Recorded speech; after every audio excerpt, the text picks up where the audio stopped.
He's the founder of Ken's Artisan Bakery. He's also the author of the new book, Flour, Water, Salt, and Yeast. Please welcome to the stage, Ken Forkish!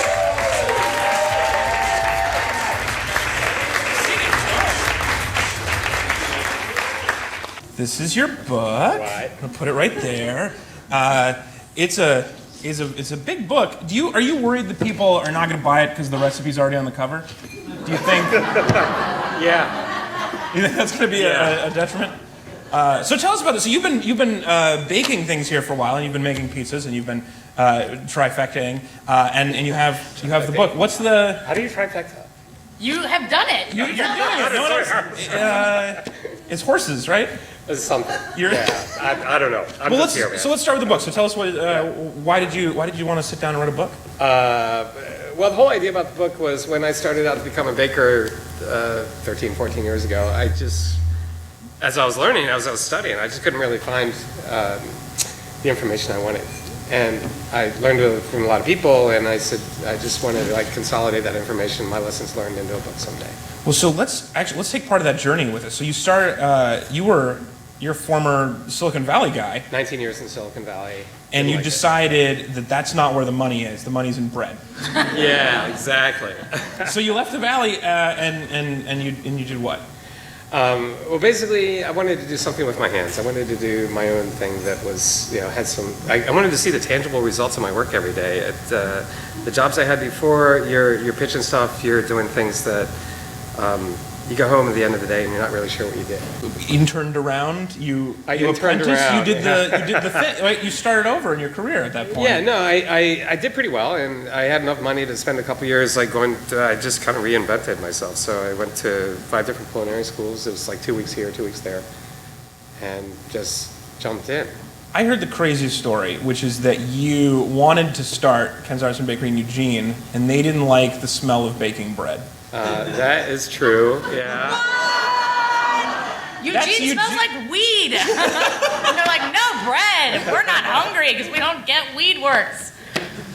They don't want to get baked? I'm from here. I'm from Clackamas. Yeah, that's what I thought. Yeah. So it was, one of those things. It sucked. How did they come up to you? How did somebody say with a straight face, "I don't like the smell of fresh baked bread"? The greatest smell humans have ever found. They compared it to Sisyphus rolling the same rock up the same hill every day. It was bad. It was really awful. I'm glad it happened because I'm so much happier here than I ever would have been there. It's all good. Yeah, it worked out great. Anyway, I tried to tell this story in there and really condensed. It started out like this big, when you're writing your story in your book. Yeah. You start out with your story, and then the editors get involved, and thankfully it ended up like this big. But there's also your techniques and recipes as well as your stories. Actually, I'm really proud of that book, and I was really proud of winning a Beard Award for it last year, and that just... You seem like you do things that you are proud of. You do some incredible things. Would you say you're obsessive? Is that a fair way to describe the way you work on a project? Well, yeah. What's wrong with that? No, nothing. That is not... I mean that as entirely as a compliment. I get pretty consumed with stuff, and I just kind of... give it your all. So you're also giving your all right now to Trifecta. That's your newest Trifecta Tavern and Bakery. We opened November 15th. Today is our 4-month anniversary. Woo! And what do you is that tin? What do you get? What do you get for 4 months? There's no medal for it. It's like is that paper. The bread anniversary? It's paper. That would be really sweet. The bread anniversary would be really sweet. No, we opened 4 months ago. I'm super proud of the place. It's a bar, a restaurant, and a bakery, and that's the Trifecta. And it's also my third place, so depending on my mood, I give a different answer.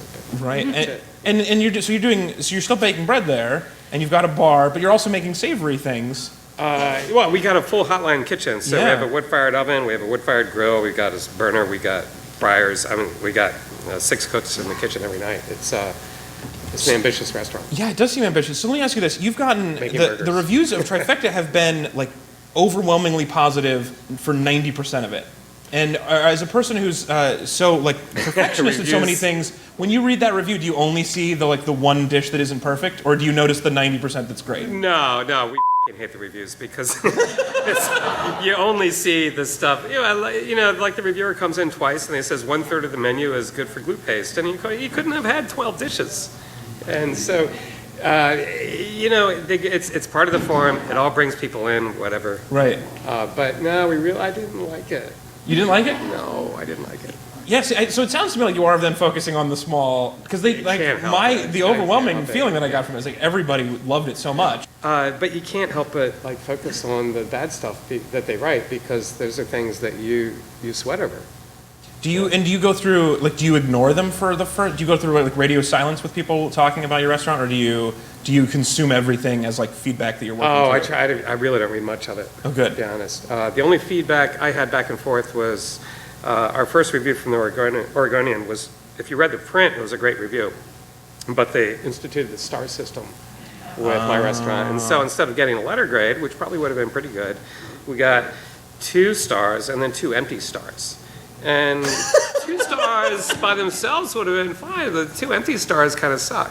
So Right, and you had focus on the empty stars Well, and not the yeah, full you ones. know. So I'm in bed in the morning reading my review, and I started with the stars, and then I was kind of had frowny face for the rest of the read.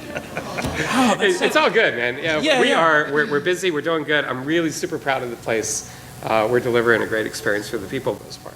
So you said this thing in an email to me. I asked you if you would bring in some bread that we could give away in the show, which you kindly did, and we have some loaves of fresh today bread that you guys are going to have a chance to win, as well as we're going to give away a copy of the book a little later in the show.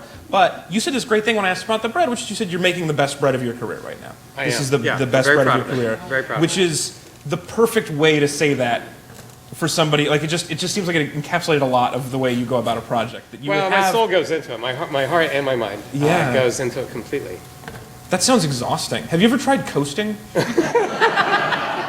Have you? I mean, it seems like It's in the plans. it is. I think you deserve it. The bakery and the pizza place is just so good. It's You like could have been being- like, I'm just gonna let my bread be perfect for the rest of my life. If you're an artist, you want to build a body of work, right? Yeah. In your career, you want to build a body of work. I mean, in any career, when you're producing things, I think you should give the best of yourself. And so you get to a point where, maybe at some point, but I started this career when I was 43 years old, so it takes a while before I want to coast. I'm not done yet. Before you just start managing an Einstein Bagels. That'd be terrible.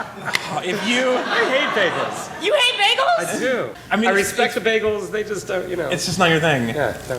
And if you made it, you'd make it better than anybody else. But you're not gonna Probably make not. it. No, it's just not my thing. You gotta love it to make it well. Right. Yeah, like a loaf of bread, like that bread. It's like What kind of bread is that? that is Field Blend number 3 is the name. It's different blends of flours, and I got a couple recipes in my book, Field Blend number 1 and number 2, and this was another one. It's rye flour, whole wheat flour, and white wheat flour, and it's naturally leavened, and I love it. And it's a little darker than some people might be used to with their breads. It's how I like it. I'm making bread that I like, and I hope that people like it. And I don't mean what I just said, but it's like kind of like, I'm not trying to be McDonald's. I'm not trying to go for like this thing that's going to satisfy the broadest spectrum. I want to do something from my heart and hope people enjoy it. Absolutely. And what Yeah, you you said did. them. You did. Yeah. And that's the right thing to say. I think that's the right way to be. And fortunately, unlike Eugene, this town gets it. We're on board with your bread. We Yeah. can say and Oh yeah, we can say Yeah. that. Yeah. Yeah. It's fake TV, not real TV. Yeah. Alrighty. I might have to deal with this later. I think it'll be all right. And we're gonna give these away. We're gonna have a set change giveaway in a little bit. But go check out Trifecta. Eat 90% of the menu. Enjoy the ambiance and the drinks. And enjoy the best bread of Ken's life, ladies and gentlemen. Ken.